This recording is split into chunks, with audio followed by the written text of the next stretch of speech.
Dallas Mavericks get a much-needed win over the New Orleans Pelicans. Well, some of the New Orleans Pelicans. And JJ Redick likes a tweet saying that the Pelicans have been eliminated from the playoffs. Intrigue. We'll talk about that and more on today's Locked On Mavs. It's the Locked On Podcast Network, your team every day. I'm Luka Doncic, and this is Locked On Mavericks podcast. Hey, Dallas Mavericks are NBA champions. Bang! Bang! It's good! And the Mavericks have won the game! If you don't believe, you shouldn't be here.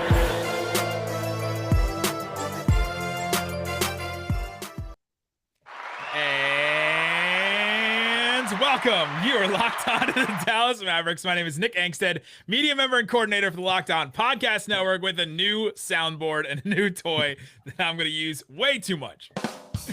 Joining me, as always, my co-host, contributor at Mavs.com, the Pelican person, the One More Thing King. What you got for me, Isaac Harris? Nick's going to be so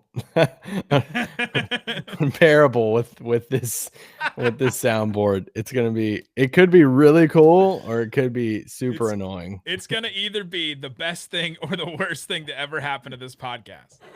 But I actually want to say a serious thing real quick. I want to give a shout out. A lot of you guys that listen to the podcast over the past 4 years, y'all reach out to us different times of different DMs and a lot of cool things of people literally around the world who reach out. Yeah. But yesterday we got a DM, and I just want to shout out to Uril. Sorry if I'm mispronouncing your name, man, but Uril reached out and saying that he was listening to our podcast in a bunker in Tel Aviv as everything is going down over there right now. And I just want to give a shout out to you, bro, and say thanks for listening. And I know times are crazy, but praying for you, praying for situation over there. And I'm glad a small thing like this sports podcast about the Mavericks can bring you a little bit of joy in your bunker in Tel Aviv right now. Absolutely insane.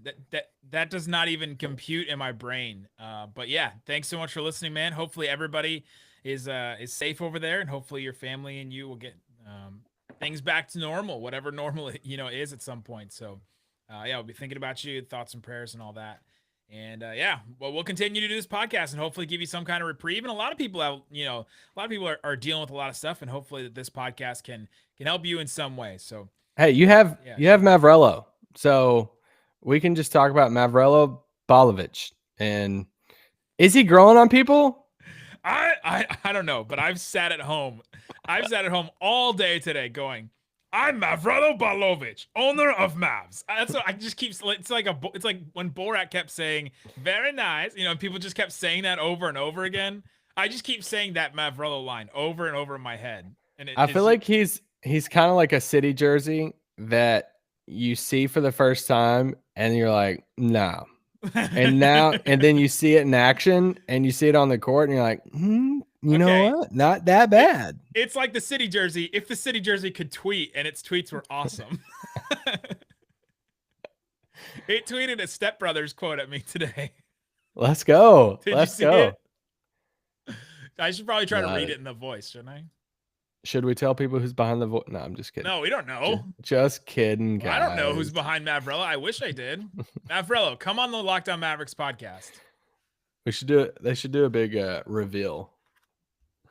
They probably will. So I tweet. So we don't need to do this. All right. I was gonna read. What's more tweets. Interesting, this game or? We just had a big talk with the Locked On leadership about having inside jokes last an entire segment and how you shouldn't do that. And I can't literally do that. Who's training those people, Nick? Huh? Set the example. All right. On today's show, Isaac going to break down the Mavericks 125-107 win. No, we're not. Over the New Orleans Pelicans. We'll get into that. We'll talk about Porzingis' return. We'll talk about the race in the playoffs, where it stands right now. We're just going to keep updating it every day because this is what matters right now. This episode is brought to you by Locker Room. Download the app and join us this week, today, Thursday. Yes. Get in on the action. Locker Room, changing the way we talk sports. All right, Isaac Harris, let's talk about this game because, I mean, this game really only mattered in like the second quarter. The Mavericks were at one point they were tied 30-30 at the end of the first quarter, and then they went on a 23-5 run, and that basically sealed the game. Like the Pelicans just didn't have enough to come back. The Pelicans were just kind of a shell of themselves. It was Bledsoe was their one starter that has been around a while. Nickeil Alexander-Walker is, like a third guard at times, and he got the start in this game. And then it was Billy Hernangomez, our old friend James Johnson, and then Najee Marshall were the other starters in this game. Wes Iwundu played 12 minutes. Wenyen Gabriel, old nemesis, had some time there. Kyra Lewis, Jackson Hayes played a bunch. And so, like, that was no Lonzo, no Zion, no Ingram. That's the Pelican squad. And so, if the Mavericks came out of this with like a 1-point win or even a loss, we would be perplexed. Like, just perplexed. I don't know if I'd do the pod. It would be one of those days where you just don't want to, especially since the Blazers got to win. We'll talk about that a little bit later. But Luka, man, I'm starting with Luka, even with Porzingis' return. Luka, 7 threes. I just yesterday on the pod was reading off Luka's last 5 or 6 games, saying, man, he's really struggling from deep, and boom, 7 of 15. How many times in Luka's first 2 years do you think he hit more than 7 threes, or more than 6 threes, let's say? 5. Twice. Once his rookie year against the Pelicans, and then once his second year. That's the only times he's had more than 6 threes in a game, and he's done it this year, I think now 6 times. And so it's huge. I'm pretty sure you can look that up. Somebody will be like, no, that's not true. But yeah, Luka, man, all of a sudden he's just like a volume 3-point shooter, and he can just start hitting them. And it seems like he's getting smarter with the ones he picks. That drive to his left and step back 3 it almost feels automatic, right? Yeah. We think about some of Luka's shots, and we're like, oh, this is going to be his signature. He starts doing the Dirk shot a little bit in the lane. I think that step back 3 on the left wing is already his signature shot, right? Yeah. On both sides, honestly, when he's dribbling left and he pulls up, I feel like it's automatic a lot, no matter where he is, no matter where it's at. So in a weird way, you have to, normally you're taught from such a young age. It's like, hey, take away the strong hand when you're defending somebody. But when somebody, pulls up, like if you give Luka his left, he's going to pull up, and that's when he's the best, pulling up and shooting that. But do you want to give him his right? Also, so yeah, right. Because the thing is, if he's going left, especially on that left wing, he's going to the sideline. If you give him his right, he's going back in the middle. Guess what happens in the middle? Somebody comes up for a lob. He can kick out to somebody for 3. Like, this is why Luka is so unstoppable as an offensive player, is because you can force him to the sideline and force him to his offhand, and he's almost at his best over there. It's probably because he's had so much practice and so many reps going that direction. It's absolutely wild, but great to see Luka have kind of a comeback, a step back, like a resurgent game after that awful performance, which we thought, and actually a lot of listeners agreed with us. It was probably his worst game that he's played as a pro in the NBA. So great to see him come back, and only had to play 31 minutes too. Yeah, it was a tale of 2 quarters for Luka in that first half, because first quarter starts and everything's about KP, and bringing KP back in the fold. KP starts. We'll talk about lineups and stuff in a little bit, and some intriguing stuff of who started, who didn't start, and rotation stuff. But KP starts. They get KP in the groove. KP has a great first quarter. Has 12 points in the first. Luka has 4 points in the first quarter. But what a second quarter for Luka Doncic. 17 points. He was 5 of 5 from 3 in the second quarter, 6 of 6 from the field in the second quarter. It's like I think they were referring to it on the broadcast too. Harp or someone, Nick is looking either at his dog or his wife. Lakers are down 1 to the Rockets with 22 seconds left. I'm going to laugh in your face on this podcast if they lose to that Rockets team. I don't care who's playing for the Lakers. We're recording this right during the game. So yeah, Lakers are down 1 with 22 left. Anyway, continue. I just want to point out that second quarter of Luka. I mean, anytime your player goes 5 of 5 from 3 in a quarter and puts up 17 points in a quarter, it's fun. But it's like he legit got like pissed off. I don't know what pissed him off in the second, but Harp and them were talking about on the broadcast too. They're like, hey, he's mad. I know what pissed him off. I know exactly what pissed him off. KP, conspiracy theory? Ooh. And we'll get into it next. But before we do, rockauto.com is the one place to get your parts for your car or truck.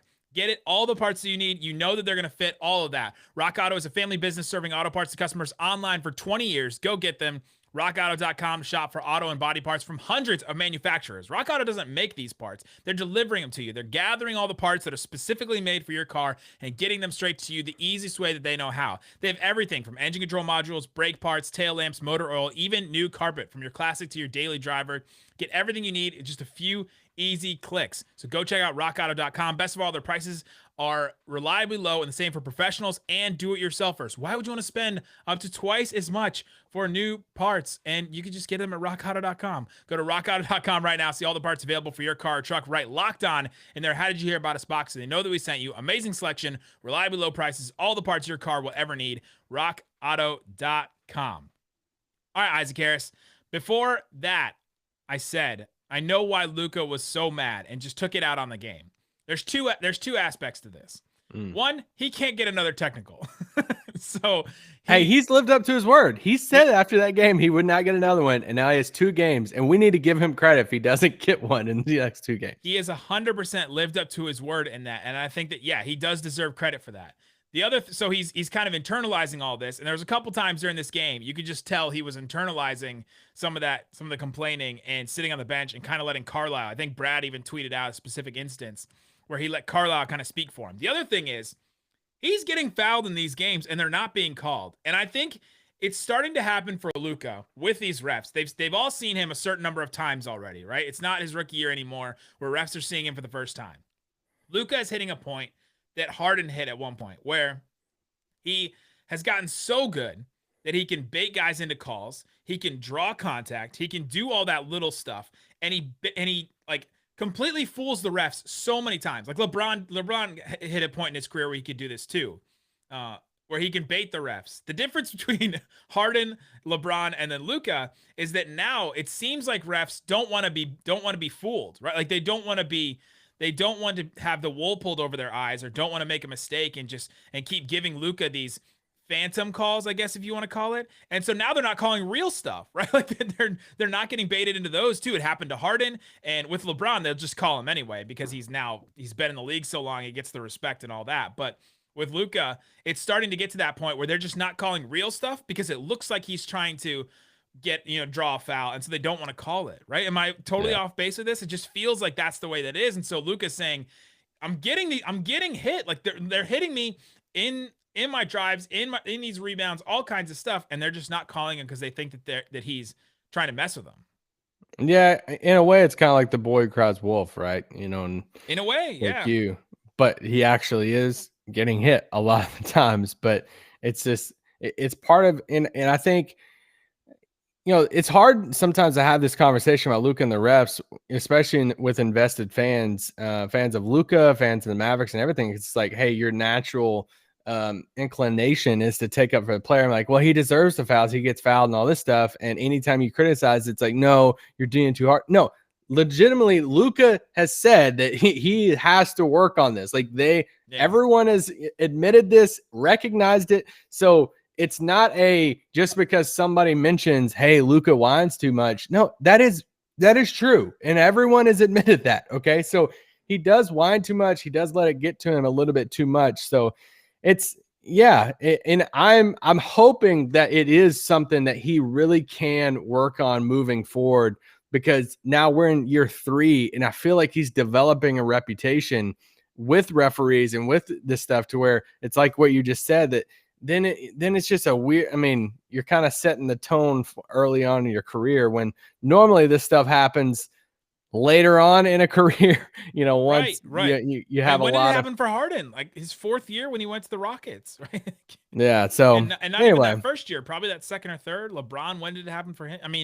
Luka is ahead of the curve with a lot of this stuff, and so did the Lakers win? They did. Yeah, the Rockets just completely fell apart in the last couple seconds there. Kuzma hit a clutch bucket. Anyway, the star. He is a star. He's got his own signature shoe, doesn't he? If we brought out signature shoe athletes from every brand in the world, then we would have some. And that's why Luka went off. He took it out on the game. And I know some people are sitting in their car, sitting wherever. I know you're sitting there going, why doesn't he just do that all the time? Right. Yeah. And I think there's just certain moments. He also had a terrible game the night before. Yeah. And so I think that he took that, and then his 3-point shot was going down. And once that 3-point shot's going down, everything opens up for him. And so it just opens up. The other thing is we've mentioned these Willie Luka lineups have been playing really well and really good defense. And that second quarter, it was Willie, Maxi, Jalen Brunson, Luka, and Richardson. That was the lineup right there. And we'll get into Richardson not starting probably in the third segment, but I think that defensive, presence from Willie and Richardson and Maxi kind of sparked that second quarter run, and then Luka scoring just took him to the next level. And the Pelicans lineup was also awful during that stretch. Yeah. I mean, there was barely any NBA players on the court at that point, it seemed like. So yeah, so I think that those are the couple of things. So you want to talk about Porzingis? Porzingis got his first action in a little while. He came back. Let's see, when's the last time he played? He played that one stretch, that 20-second stretch against Detroit where he just didn't look right. That was April 29th. Man, that does not seem that long ago. So about 2 weeks since the last time Porzingis played, and then he played before that, April 22nd. So it was a little bit of time since we've seen him. He looked great, man. Offensively, he looked really good. 7 of 14 from the field, hit 2 threes, 3 of 3 from the line, 19 points. He was a -1, but it's single game plus minus. We're not going to take too much away from that. But he hit like this baseline turnaround, like falling to his right kind of jumper that I thought was great with a guard that was guarding him. And he hit an and one to start the game. I thought he looked really good offensively. And it's pretty great when you got a guy that can consistently put up 20 points on the team, right? It kind of just slides everybody back into their normal positions. All of a sudden, Dwight and Willie are incredible backup bigs, right? You don't have to start one of them and they be kind of overmatched. You have Porzingis in that starting spot. And so it was great to see Porzingis back. He looked pretty good. He had minutes restriction. He only played 22 minutes, but looks like he's going to be hopefully okay for the rest of it. Well, Dwight started, and so that's for this game, we can talk, about. But it slides him back into his right role, right? Yeah. So yeah, and it really didn't matter against this Pelicans team. No. Yeah, a while ago you said I think the game was over in like the second quarter. I'm like, this game, I don't care if y'all want to talk about the Kings or not. This game was over before it started. Like this, with all their guys out, they just didn't have anybody that could do really anything. Eric Bledsoe's bad, man. Yeah, very bad. Yeah. But no, KP, I mean, I think going into it, if you could say what would be the perfect outcome for KP's first game back, I would say win, 1. 2, he looks great offensively. He shoots it, good, has 15, 20 points, and he plays under 25 minutes. And for me, that's exactly what happened. They won big. He only played 21, almost 22 minutes. He had 19 points, like you said, shot 50% from the field. Sign me up. Like as the perfect first game to have him come back. Now, let's see what it looks like, come Friday. And let's see what it looks like these last 2 games. And, he was saying the right stuff after the game, saying he feels great, feels good, just getting back into the groove.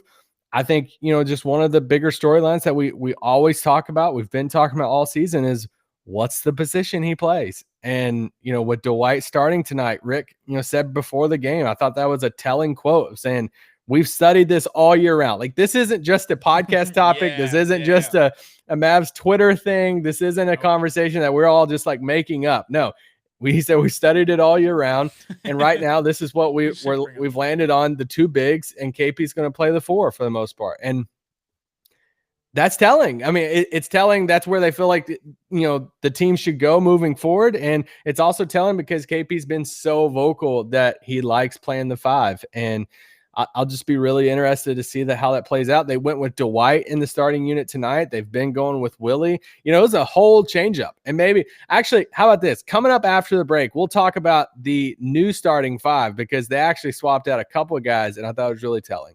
Absolutely. We'll get into that, talk about Josh Richardson and more. But before we do, betonline.ag is a place to put down some money on sports. Go get you some betting action right now. There's all kinds of really good NBA games happening. Also, WNBA games now available on betonline.ag. Give me a line. I'll tell you if I'll take it. The season is starting soon. We're doing actually on Locked On Net and Locked On Live. We're doing a WNBA preview with our friends Erica Ayala from the Locked On Women's Basketball. So if you want to check that out. Oh, our Dallas Wings, 4.5 point underdog against the LA Sparks. Oh, sign me up for that. Give me the Wings. Now, the problem is the season's starting pretty quick. And so there's a couple players. I don't think Satu Sabli is going to be able to play. It's okay. And so next I'm woman up about that. Arike should go off in this one, hopefully.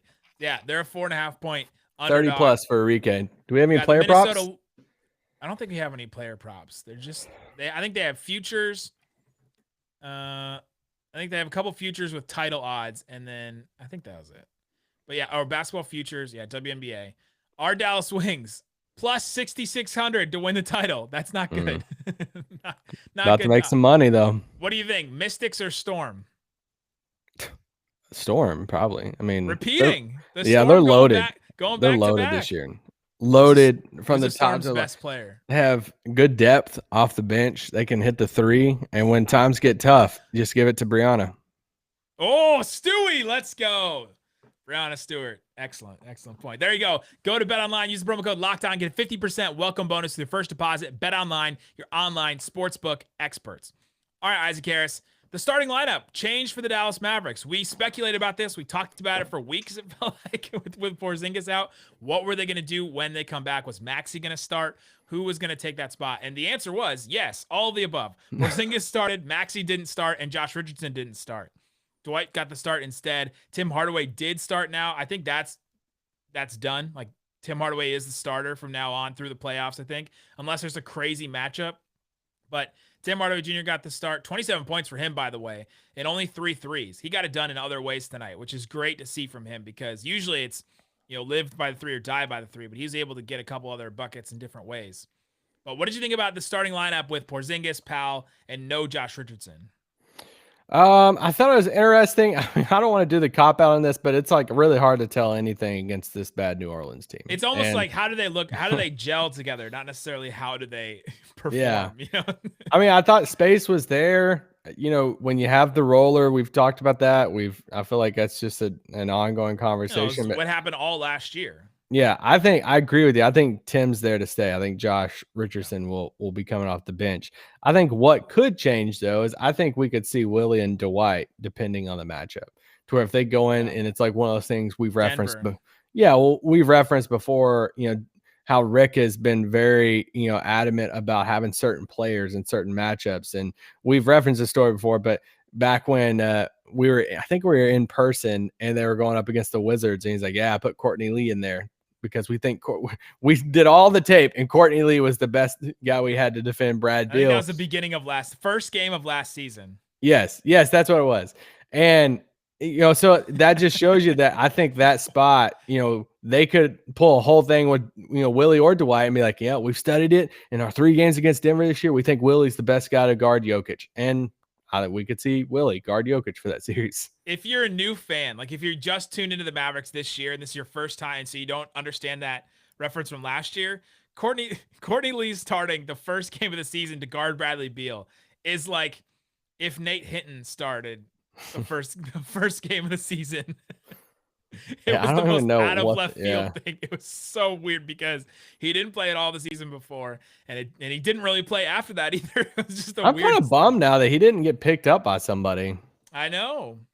I thought for sure he was going to have a role with the Mavericks because he just fits that perfect. If Campaign can play, then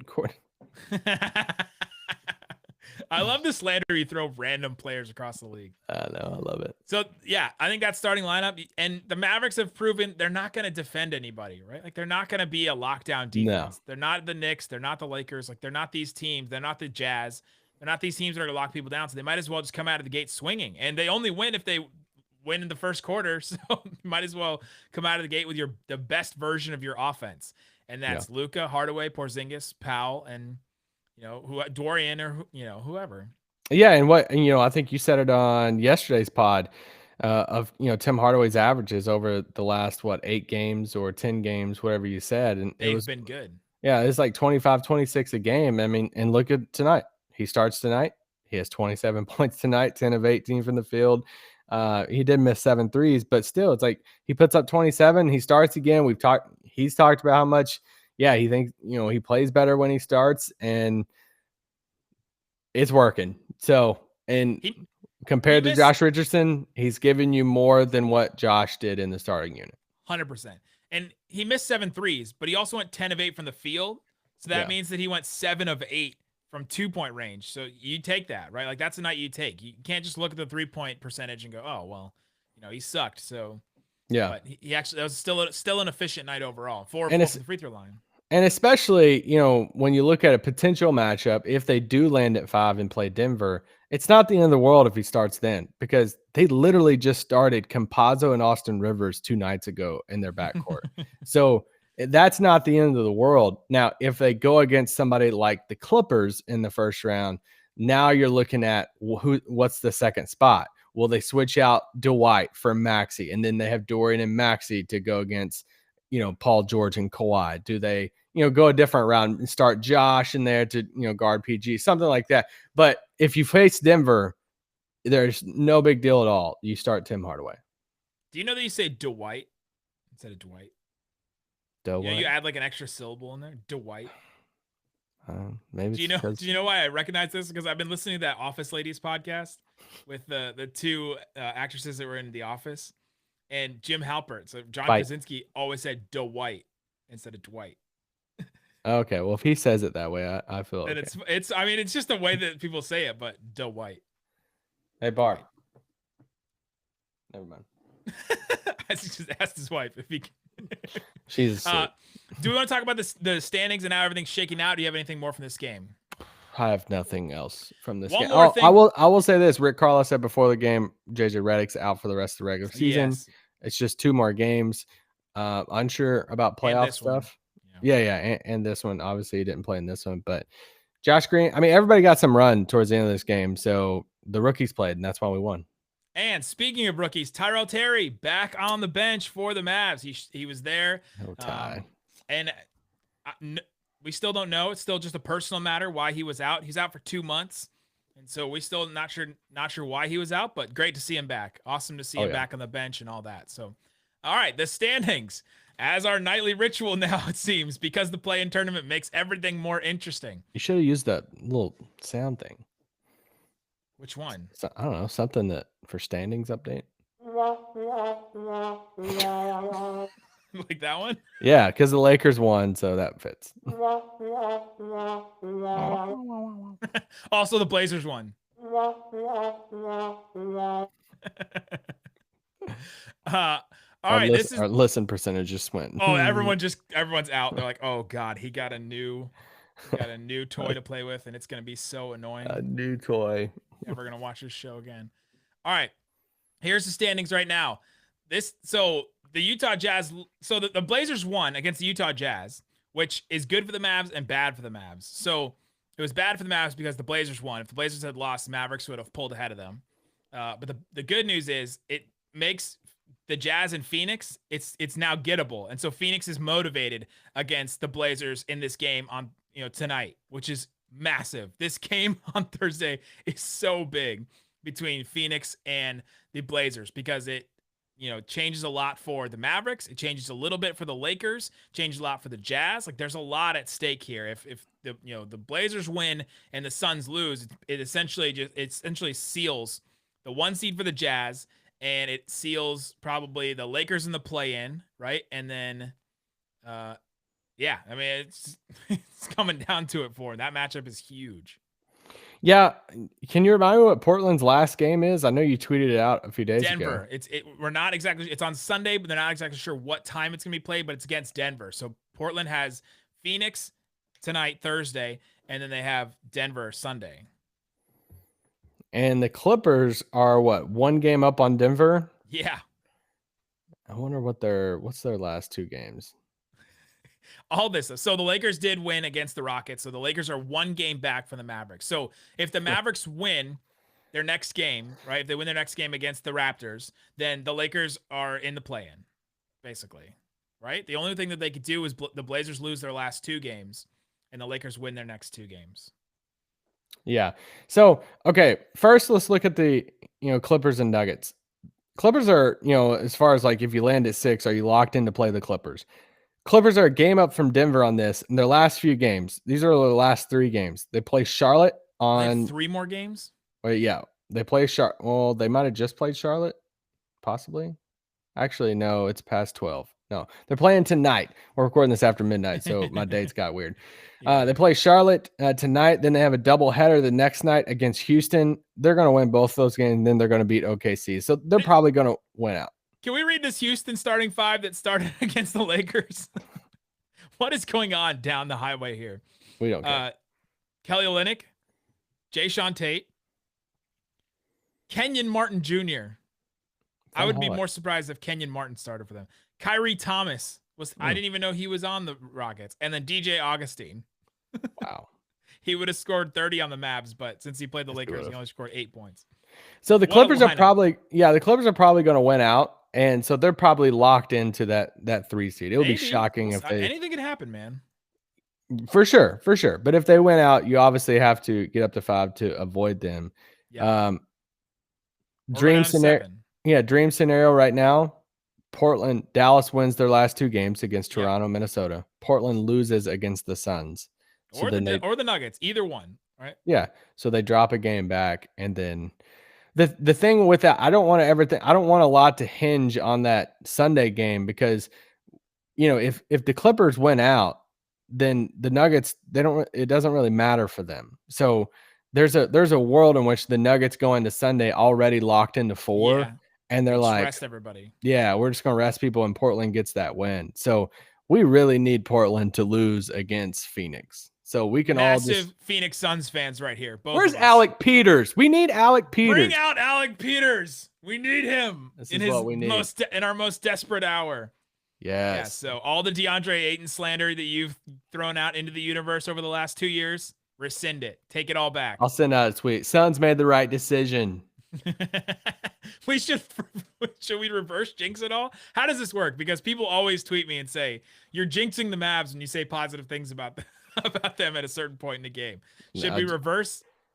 I'm gonna tweet out all the Luka Suns jersey swaps or jersey edits that we saw going into the draft, and just gonna be like, to give them motivation. Yeah, go Suns. Man, yeah, huge game for the Phoenix Suns and the Portland Trailblazers. Probably bigger for the Blazers than the Suns, but maybe not. How pissed will the Mavericks fan base be if they go into Sunday and Anthony Edwards drops like 45, and it's like an Edwards Towns, and they like barely beat Dallas, and it pushes Dallas to like, I don't know. That would be brutal. The thing is, Anthony Edwards can score 40 and they can still lose. Yeah, 40 points on like 42 shots. There you go. That's a standings update. Everything else seems the Mavericks basically just have to win their next 2 games. If they win one more game, they're guaranteed to not be in the play-in, right? I don't even want to act like that's for sure because they only have 2 games left, and even if the Lakers win their 2 and the Mavericks went 1-1, they're tied with the Lakers, and the Mavericks have the tiebreaker over them. So sure. The only thing I do know is what's making these last few days exciting? The play-in tournament. I can't believe you still sarcastically saying that. Do you think Mavrello likes to play in? I don't know, but I've been trying to figure out if Mavrello will ever be healthy for the rest. Do we think he's not? He's been stuck underground for 40 years. That's the thing. It's like I don't. Similar to LeBron, will he ever be healthy again? That's something I'm worried about, and my heart similar goes to LeBron. out. He's been in a cryogenic chamber underground for years. There you go, guys. Subscribe to the YouTube channel. Thanks so much for listening to Locked On Mavs. Go listen to Locked On Today. Yes, listen to Pete. He had a great Locked On Packers video. I thought it was hilarious. Oh, it was so great when they signed Blake Bortles. Bortles. Oh, hello there. Didn't know you were there. Go watch that on Locked On Net, and then go listen to Locked On Today. All right, peace out. Boom. Boom, boom, boom.